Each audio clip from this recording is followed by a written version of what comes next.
Hello, darlings. I am Cassandra George Sturgis. Welcome to my channel, Authentic Beauty Handmade Dolls and Crafts. In this video, I am going to show you how to paint felt eyes for your Julian sock rag doll. Thank you so much for watching. What I'm doing right now is tracing the felt eyes onto Julian's face. Now, in my jewel sock rag doll tutorial on how to paint eyes, I didn't show you guys how I actually painted the felt because I accidentally spilled some nail polish on the side of Jewel's face, so that racked my nerves. So so I really didn't show you how to do it, but in this video I'm going to go through it step by step on how to paint your rag doll eyes. So what I'm doing, like I said before, is just painting the pattern onto Julian's face. Now you could also use these pieces. The eyes, the white part of the eyes, they are made from felt, and the brown circle is also from felt, and you could just simply hot glue it or stitch it onto his face, and I think it would look really cute. But you know me, I like things complex. I like to take it to the next level. That's just my personality. I can't help it.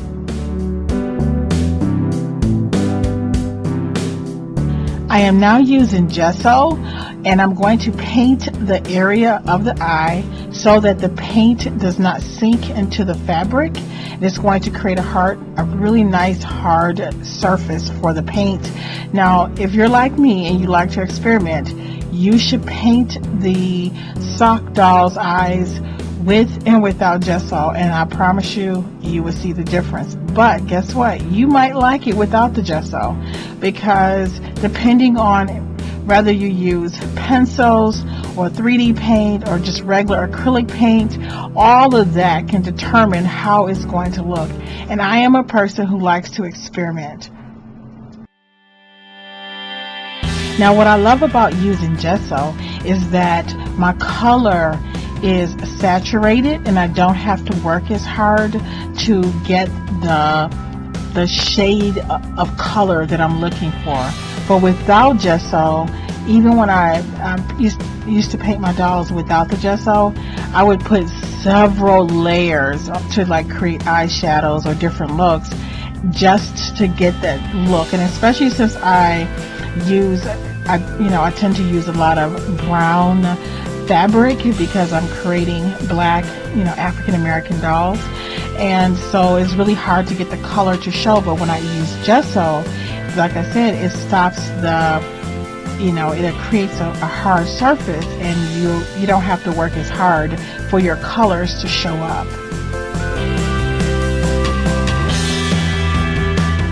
In previous videos on the Jewel tutorials, Jewel the sock rag doll, who actually asked me to make Julian, who happens to be the boy next door, who is her boyfriend, I go over several techniques that you could use to create your doll eyes.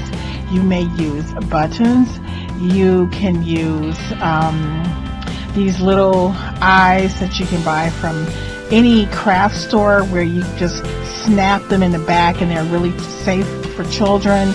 You can embroider the eyes on your doll. You can, oh my God, we could spend a very long time creating a list of things you can do to create eyes for your doll. One of my favorite things to do is I like to make hot glue eyes. I like to make acrylic eyes. I like to make eyes using dish rags, dish towels. I have a video, I can't remember, I think it was Maggie the rag doll, who's on my in my YouTube channel. I created her eyes using dish towels.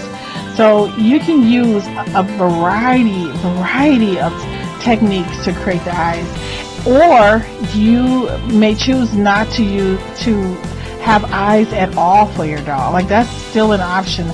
A lot of people create rag dolls and the faces are blank, but they just, they appear to be blank, but in my opinion, they have a face and a soul and a personality, but it's only meant for the person to see who the doll belongs to. So they're a little bit more modest in who they are.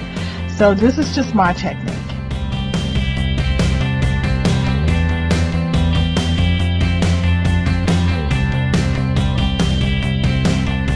Make sure to let your gesso dry overnight, or at least 2 hours or so. Like, it depends on your personality. Like for me, when I'm making dolls, I like to position myself to allow things to dry. So I have a whole bunch of stuff drying around the house, just kind of like prepping for the next day. Something that even if I don't use it right away, I'll just still like say, oh, let me just go ahead and paint these eyes, so that when I'm ready for them, I can choose. Or so that's a good thing to do. But just make sure that it's dry. Now, after the gesso dries, I created a what do you want to call it? Some acrylic paint. I add acrylic paint and silicone clay. No, is it silicone? Is it called clay or silicone? It's the stuff you use to for caulking in your bathroom. So it's just I think it's just called silicone. Hello. So I just use silicone and whatever color acrylic paint. I mix it together, and then I add some clear glue. And if you see me painting something, and it's usually like in this little container, this little plastic clear container, this is the mixture I like because it has texture and it goes onto several surfaces, and especially hot glue. And I just like the thick texture of it. And so when you brush it on, sometimes it will leave the traces from the brush onto the surface to give it like texture, because I love texture and I love things that are raised and things that are 3D. I just happen not to like flat surfaces. I think it's, like I said, you'll find yourself and as a doll maker, as an artist, and you'll just have preferences for things.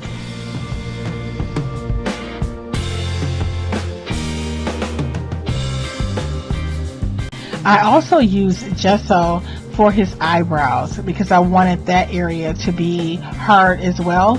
And I'm using 3D paint to paint his eyebrows on. And I love the 3D paint. You guessed it, because it has texture. And I'm trying to be very neat with it. And now I'm taking my 3D paint and I am encircling the eye to give it more, to make it more defined. And I like it. I think it looks really nice. Now, because Julian is a boy sock rag doll, I chose not to give him bottom or top lashes. I thought that would, I just thought that would be a little bit too much. But for the jewel sock rag doll, I gave her a few lashes at the top.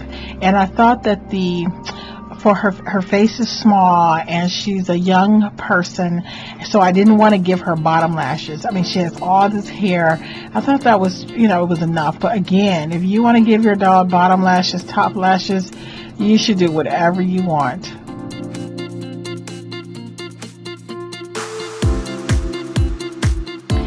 Julian looks so alive to me. He looks so real. And if you catch him, like when you're not paying attention, he'll scare you because you're like, were you breathing? What? But anyway, what came to me while I was watching him is that he says that people say little boys don't cry. And he said, but little boys hold all their pain inside. And this is why they have wars and blow up things. And so, there's always, don't think that they don't have feelings, or they don't feel pain, or that they don't feel love. But those emotions are not accepted by boys. And when you want to see how they feel, he said, just look around. He said we either sublimate it into tall buildings or into creating things, making new cars or new technologies, or just you know, sports, games. He said, but all those emotions are always there. And I just thought it was pretty interesting. I mean, even though I think, you know, I'm quite sure I know these things, I teach these things.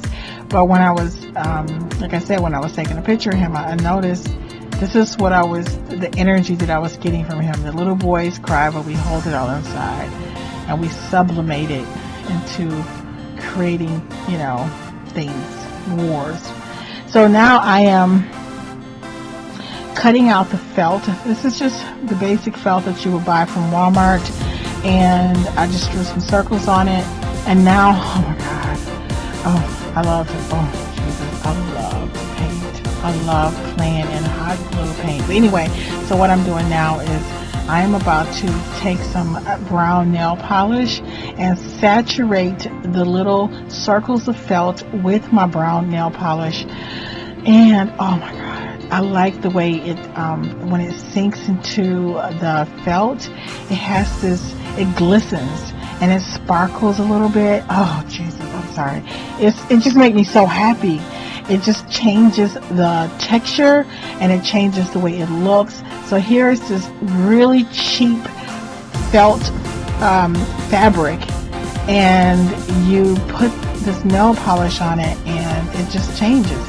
And I remember a while ago, I thought, what would happen if I painted my felt with nail polish? Like, I've always wanted to do it. I just couldn't think of a reason. Like, I didn't know why I would do it. Because I was playing in nail polish. And when I was making these sock rag dolls, I said, you know what, I'm going to try it. And I fell in love instantly. So I'm using my brown nail polish to sink into the felt.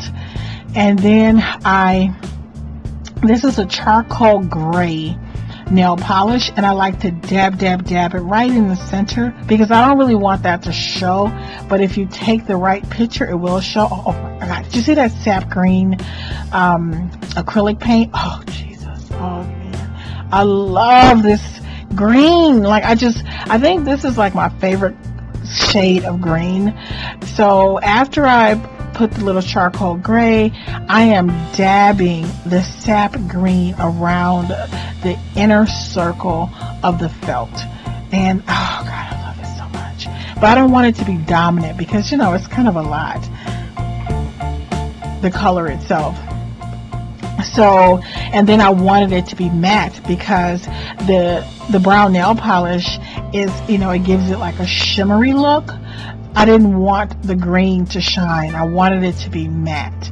So I'm dabbing it around the middle, and, you know, once it dries, it's not that noticeable. You know, it sinks into the felt, and so it's just kind of, it blends, and therefore it doesn't look like he has these, you know, bold, you know, green eyes, but just gives his eyes personality and color.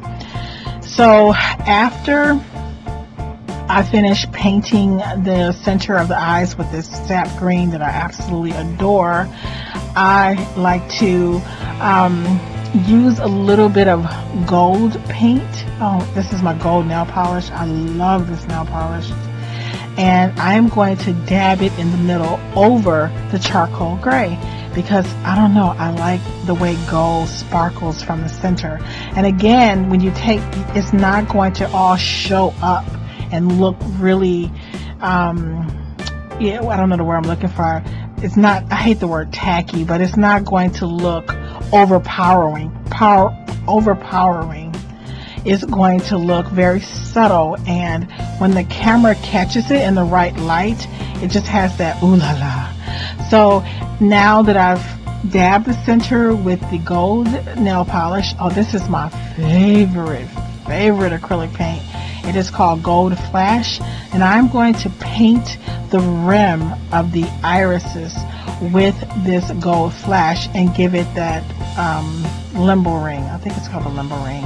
And to me, it's just, I don't know, it brings the eyes to life.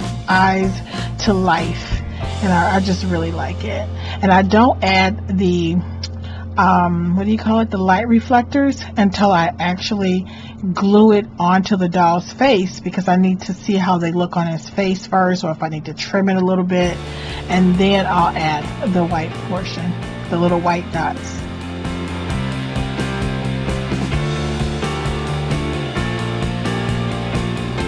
Oh my God, look at his eyes. I think they are super beautiful.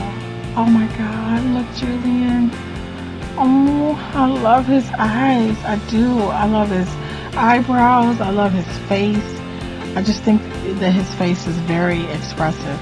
So now I'm using my pearl, what is this? My liquid pearls. Oh, I love this stuff. It comes in black, white, gray, gold. And it's not very expensive. You buy it from if you want to buy it, you can buy it at Joann's, but I think it's in the area where people do some type of paperwork, like craft paper stuff. So now I'm just putting some light reflectors in his eyes because, now I can decide how big I want it to be and where I want to place it.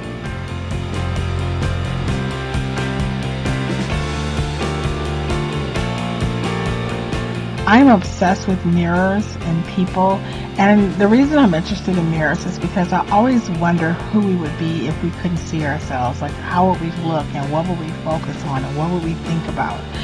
But that's just me. So if in the beginning I had a picture of him looking in the mirror thinking like, gee, I wonder what I would look like with a beard.